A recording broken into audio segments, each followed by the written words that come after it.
Bonsoir maman, je ne reste pas longtemps parce que je dois prendre une douche et avec papa on va à la police. Je dois leur signaler que j'ai offert mon pendentif à une inconnue dans une gare. Et Maurice a tué cet inconnu et ce n'est pas moi.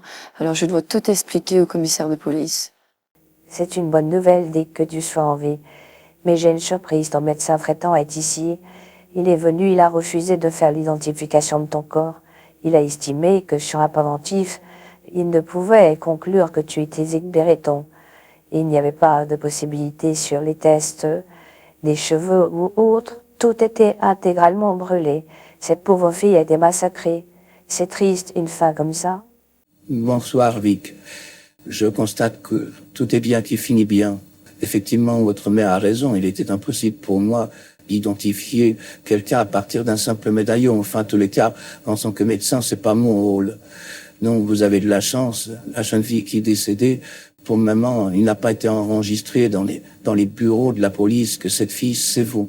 Alors dépêchez-vous de les prévenir.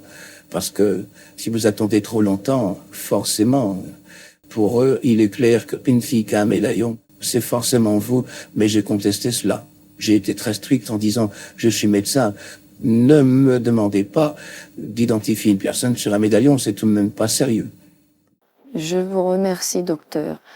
Tout est arrivé bêtement. J'étais dans une gare, il y avait une pauvre fille qui tendait la main. Elle voulait quelques pièces.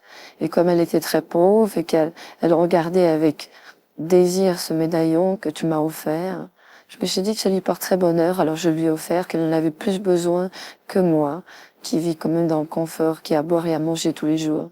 Je l'ai mis autour de son cou et j'ai découvert cette photo terrible d'un corps calciné dans la presse et le médaillon était autour du cou. Alors là, ça m'a refroidi pour toujours. Je m'attendais pas que faire un cadeau comme ça ait eu un effet complètement inverse.